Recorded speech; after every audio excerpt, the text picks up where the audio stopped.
YCP హయాంలో మద్యం కుంభకోణం కేసులో నిందితులకు విజయవాడ ఏసీబీ కోర్టు రిమాండ్ పొడిగించింది. మరింత సమాచారం మా ప్రతినిధి జయప్రకాష్ ప్రత్యక్ష ప్రసారం ద్వారా అందిస్తారు.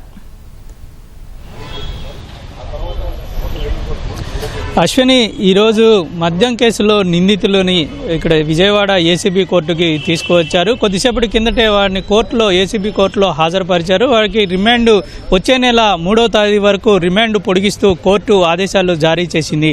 ఈ మద్యం కేసులో ఇప్పటి వరకు మొత్తం 7 నిందితుల్ని అరెస్ట్ చేశారు. మొత్తం 33 మంది నిందితులుగా కేసులో పేర్కొన్నారు.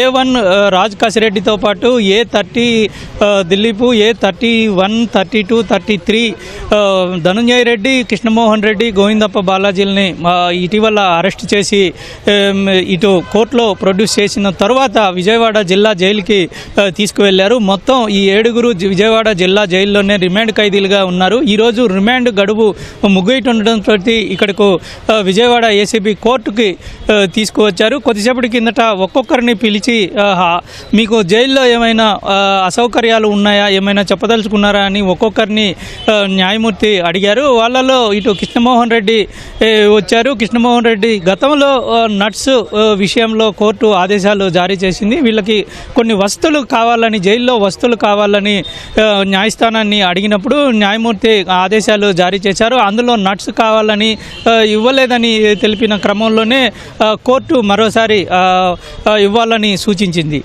ఇటు గోవిందప్ప బాలాజీకి చూసినట్లయితే జైల్లో వస్తువులు కావాలని కోరుతూ కేటగిరీ తనకున్నటువంటి అర్హత ఆధారంగా కేటగిరీ వైజ్ ఇందులో ఏ కానీ బి కానీ కేటగిరీలుగా తమకు జైల్లో దానికి సంబంధించి వసతి కల్పించాలని ఆయన కోరారు. దానికి సంబంధించి విచారణ జరిపి ఆదేశాలు ఇప్పటికే జారీ చేసింది. అయితే ఆదేశాలు కలెక్టర్ ద్వారా ఇటు జైలుకి వెళ్లాల్సిన అవసరం ఉంది. ఆ ఆదేశాలని కోర్టు కలెక్టర్కు అందించామని, కలెక్టర్ కార్యాలయానికి అందించామని తెలిపారు. అక్కడి నుంచి జైలు వాళ్ళకి ఆదేశాలు వచ్చిన తర్వాత దానికి సంబంధించి అమలవుతాయని ఇటు తెలిపారు.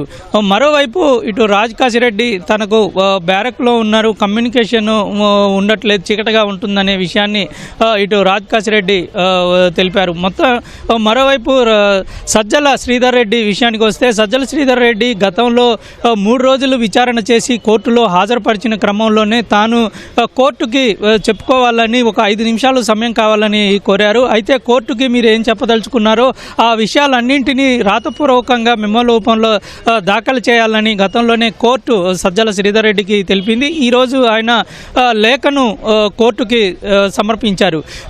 ఈ విధంగా మొత్తం ఎవరికి వాళ్ళు వచ్చి వాళ్ళకు ఉన్నటువంటి సమస్యల్ని చెప్పుకున్నారు. న్యాయమూర్తి అదంతా విని దానికి సంబంధించి తెలిపారు.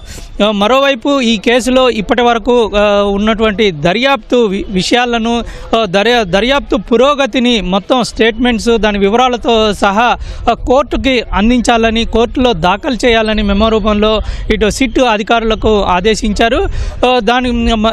ఇదే కేసులో ఇప్పుడు ధనుంజయ రెడ్డి, కృష్ణమోహన్ రెడ్డి ఇద్దరిని కస్టడీకి కోరుతూ ఇటు సిఐడి అధికారులు పిటిషన్ దాఖలు చేశారు. ఈ పిటిషన్ పైన రేపు విచారణ జరిగే అవకాశం మనకి కనబడుతుంది. గోవిందప్ప బాలాజీని కస్టడీకి కోరుతూ గతంలోనే పిటిషన్ దాఖలు చేశారు. ఆ పిటిషన్ కూడా రేపు విచారణకు వచ్చే అవకాశం ఉంది. ఈ 3 నిందితులని కస్టడీకి కావాలని కోరుతూ దాఖలైన పిటిషన్లపై రేపు విచారణ జరిగే అవకాశం ఉంది.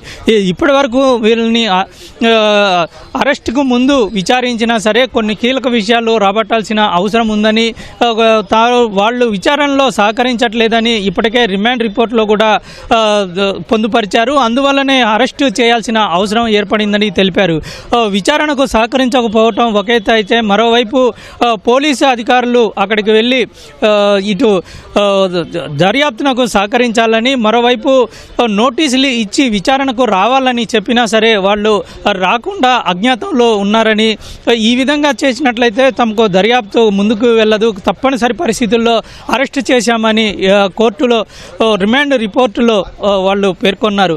ఇదే క్రమంలో ఈ కేసులో అంతిమ లబ్ధిదారుడు ఎవరు, వాళ్ళకి ఏ విధాలుగా ఎన్ని రకాలుగా వీళ్ళు నగదు చేరవేశారు అని తెలిపేందుకు, వీళ్ళని ఖచ్చితంగా తెలుసుకునేందుకు వీళ్ళని విచారించాల్సిన అవసరం ఉంది. ఇంకా విషయాలు రాబట్టాల్సిన అవసరం ఉంది. తమ వద్ద కొంత సమాచారం ఉన్నా సరే దానికి సంబంధించిన ఆధారాలని తాము తెలుసుకోవాలని అందుకోసమే వాళ్ళని విచారణకు కోరుతున్నామని వాళ్ళని కస్టడీకి తీసుకొని విచారించాలని కోర్టుకు తెలిపారు. రేపు ఈ 3 పిటిషన్ల మీద విచారణ జరిగే అవకాశం ఉంది.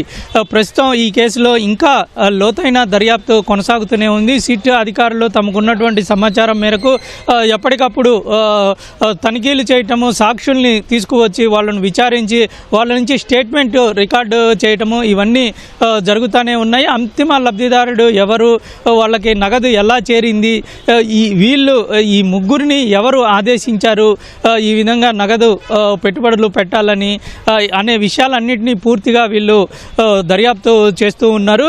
రేపు ఈ కస్టడీ పిటిషన్ల పైన విచారణ జరిగే అవకాశం అయితే మనకి కనబడుతుంది. అశ్విని, కెమెరామెన్ ఎంఎస్ఎన్తో జయప్రకాష్, ఈటీవీ న్యూస్, విజయవాడ. ధన్యవాదాలు జయప్రకాష్.